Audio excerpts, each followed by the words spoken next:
everyone, I am Deep Patel from the Department of Mechanical Engineering. As you all know, we were discussing about the chapter number 6 and that is the boiler.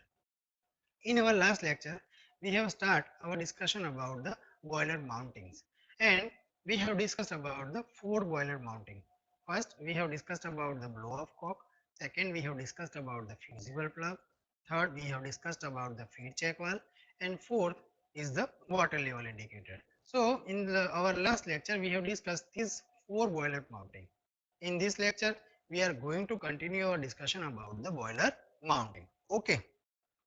So, first of all, let us revise what is the meaning of boiler mounting. So, we can say that the boiler mountings are the components which are generally mounted on the boiler shell.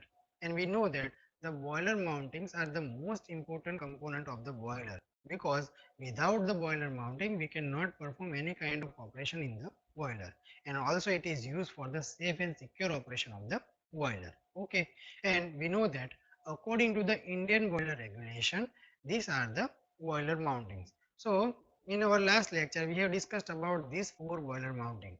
First, blow-off cock, second, water level indicator, third, fusible plug, and fourth is the feed check valve.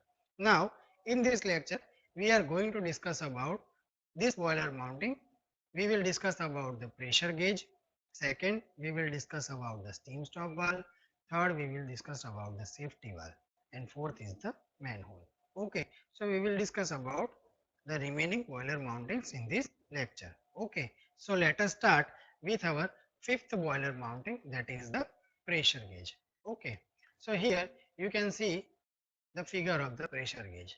Okay, so before going to discuss about the construction and the working of the pressure gauge, first of all, what is the function of pressure gauge?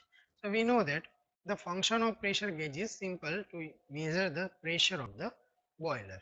Okay, so we know that after heating the water, the steam is generated. So to measure the pressure of that steam, we are going to use the pressure gauge.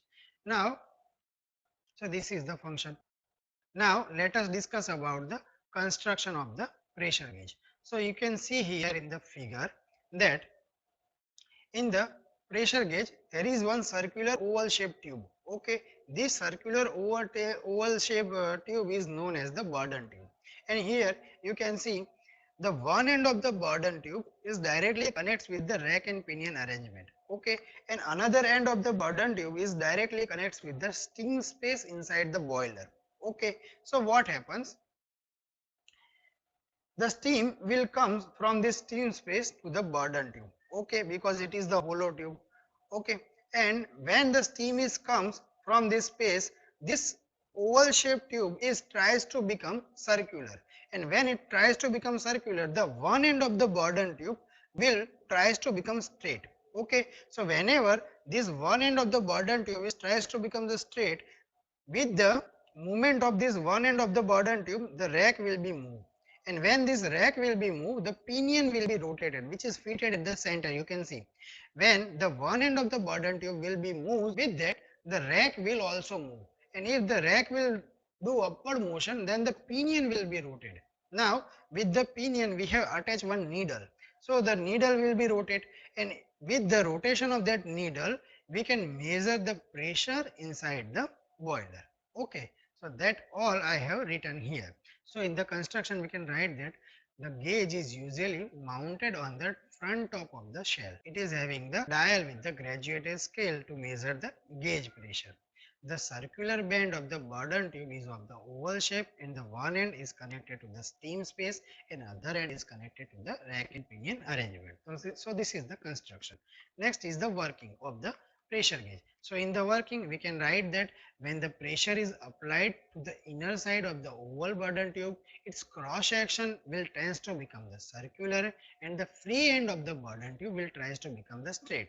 So with the movement of this one end of the Bourdon tube, the rack will be moved, and with the movement of the rack, the pinion will be rotated. With the rotation of the pinion, the needle will be rotated. So with the rotation of needle, we can measure the reading on the graduated scale. Okay, so finally we can measure the pressure with the help of this pressure gauge. Okay, so this is what all about the pressure gauge. Now we will discuss about our next boiler mounting. So our next boiler mounting is the steam stop valve. Okay. So first of all, let us discuss the function of the steam stop valve. So the steam stop valve is used to regulate the flow of the steam. Okay. So here we can write the function of the steam stop valve is to regulate the flow of the steam from the boiler to the steam pipe, or from the one steam pipe to the another steam pipe, and finally from the another steam pipe it will reach to the turbine. Okay, so this is the simple function of the steam stop valve. Now let us discuss about the construction and the working of the steam stop valve. So here you can see in the figure there are many components of the steam stop valve. So let us discuss one by one. The first component is the wheel. Okay, so with the rotation of the wheel we can manage the flow. Okay, with the wheel one spindle is attached, and with the spindle there is one gland, stud and yoke is attached. Okay, gland is used to support and for preventing the leakage. There is two pipe, one is the inlet pipe and second is the outlet pipe. Okay, and there is one valve is fitted over the valve sheet, so we can regulate the flow of the steam. Okay, so let us write the construction first. Okay, the steam stop valve is fitted over the boiler shell with the help of the bolts and the nuts. Okay, now this valve is made by the cast iron and the valve sheet is made by the gunmetal. Okay, now let us write the working. Okay, so first of all you can see whenever we are going to rotate the wheel. Okay, so with the rotation of the wheel the spindle will do reciprocating motion, and with the spindle the valve will be do reciprocating motion, so it will going to the in the upward direction. Okay, so what happens, the steam will be flow from the boiler shell to the pipe. Okay, so this is the simple operation of the steam stop valve, and whenever we are going to rotate the wheel in the another direction it will be again go to the valve sheet, and the leak proof joint will be occurs between the valve and the valve sheet. Okay, so no steam can be escape out from the boiler shell. Okay, so this is the simple working that I have written here, that when the spindle is rotated with the help of the hand wheel, the valve can be moved up and down. Okay, when the valve is shifts over the valve sheet, the passage of the steam is completely closed. Okay, so no steam can be escape out. The steam passage may be partially or fully open by rotating of the hand wheel. So whenever we are going to rotate this hand wheel, the valve will be do upward motion and the passage will be open for moving out the steam. Okay. Now the clearance between the valve and valve sheet regulates the flow of the steam out of the boiler. So with the help of this arrangement we can regulate the flow of steam. In the locomotive boilers, the supply of the steam is regulated by means of the regulator, which is placed inside the boiler shell and can be operated by the handle of the in the driver's cabin. Okay, so this is the simple construction and the working of the steam stop valve. Now next we will discuss about our next boiler mounting, that is the safety valve. Okay, so first of all let us discuss about the function of the safety valve. So we can say that the safety valves are located at the top of the boiler and they guard the boiler against the excessive high pressure of the steam inside the boiler drum. Okay, so generally what happens, we are going to heat up the water and from the water the steam is generated, and after certain time the pressure inside the boiler is rise above the certain level. Okay, so this safety valve is used to guard the boiler. Okay, if the pressure inside the boiler is rise above the certain level, then this safety valve will be automatically operate and it will escape out some steam from the boiler. So it can regulate the pressure inside the boiler. Okay, so we can guard the boiler from the high pressure with the help of this safety valve. Okay, and there are mainly four type of the safety valve is used in the boiler. The first is the dead weight safety valve, second is the spring loaded safety valve, third is the lever loaded safety valve, and fourth is the high steam low water safety valve. Okay, so let us discuss one by one all the safety valve. So first we will discuss about the dead weight safety valve. Here you can see the figure of this dead weight safety valve. Here we are going to provide some dead weights over the valve, and this valve is fitted over the boiler shell. Now what happens? The steam will be forced to the dead weight from the bottom side. Okay, and the dead weight will force the valve to the downside. Okay, so steam will make upward force and the dead weights are making the downward force. Okay, so after certain time, what happens? The steam force will be rise gradually. Okay, and the force of the dead weights are limited. Okay, so if the upward force of the steam is rise above certain level, or it is rise above the downward force which is acting by the dead weight, then this valve will be automatically open and the steam which is inside the boiler will be escape out from the boiler. So we can regulate the pressure with the help of this dead weight safety valve. Okay.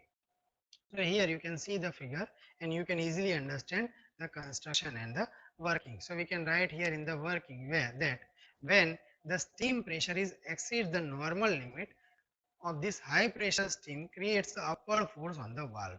Thus, the valve V will lift the weight and all the steam which is present inside the boiler will be comes out from the boiler and it is going to the atmosphere. Okay, the construction of this valve is very simple and it gives the satisfactory operation for the low pressure stationary boiler. So this dead weight safety valve cannot be used for the high pressure boiler. Also it is not used for the mobile boiler. Okay, so generally this dead weight safety valve is used for the low pressure stationary boiler. Okay, so I have written here that it is not suitable for the moving boiler as the force of the dead weight should always be work vertically downward. So it is generally not used for the mobile boilers. Okay. Now our next type of the safety valve is the lever safety valve. Okay, so here you can see the construction of the lever safety valve that there is one lever and at the end of the lever we are going to provide one weight. Okay, so what happens? This weight will be creates movement in the clockwise direction. Okay, and steam will apply the force in the upward direction. Okay, and the weight will apply the force in the downward direction. Okay, so whenever the steam force will increase above the dead weight or above the weight of the lever, then automatically this lever will be opens and the steam which is inside the boiler will be escape out. So this is the simple working of the lever safety valve. So we can write here in the construction that it consists of the lever and the weight W. The valve which is made of the gun metal is rests on the valve sheet. Valve sheet is also made by the gunmetal body and it is screw on the body of the boiler shell.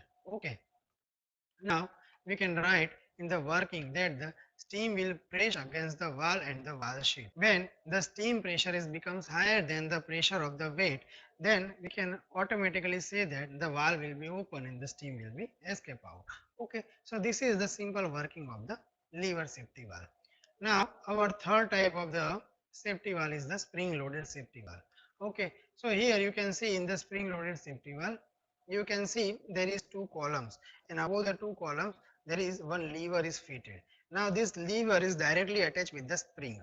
Okay, and this spring is directly attached to the bottom part of the valve. Okay, now here you can see the steam will be come from the boiler and it will be going or it will be separates into the two columns of the valve. Okay, so from the two columns it will create the force onto the upward direction. Okay, now the lever is directly attached with the spring. So what happens? The spring will create the downward force. Okay, so here the downward force is created by the spring and the upward force is created by the steam. Okay, so what happens when the upward force which is acted by the steam is above or it is rise above the downward force, then automatically this lever will be slightly open. So when the lever will be open, the steam can escape out from the boiler and after that the boiler will reach at the safe and secure limit of the pressure. Okay, so this is how simply this spring loaded safety valve will work. Okay, so here we can write that for the locomotives and the marine engines, both the lever and the dead weight safety valves are unsuitable. For obvious reason, we have to use the another type of the safety valve and that safety valve is the spring safety valve. Okay, generally the lever safety valve and the dead weight safety valve is used for the stationary boiler and it is used for the low pressure. Okay, but this spring loaded safety valve can be used for the medium to high pressure. Okay, and also it is used for the mobile boilers. Okay, so here we can write that it consists of the two separate valves and the valve sheet having the one lever and with the lever we are going to attach one spring. Okay, and that spring will create the downward force. The working that all I have described, that whenever the steam force is increased in the upward direction above the downward force which is acting by the spring, automatically the lever will be open and the steam will be escape out to the atmosphere. Okay, so this is how simple spring loaded safety valve works. Okay, so in this lecture we have discussed about the our remaining boiler mountings like the pressure gauge. Second, we have discussed about the steam stop valve, and third is the safety valve. Okay, and in the safety valve we have discussed about the three safety valve. First, we have discussed about the dead weight safety valve. Second, we have discussed about the lever safety valve, and third is the spring loaded safety valve. Generally, the dead weight safety valve and the lever safety valve are generally used for the stationary and the low pressure boiler. The spring loaded safety valve is used for the medium to high pressure boiler. Also, it is used for the movable boiler. Okay, so this is what all about today's lecture. Thank you for today.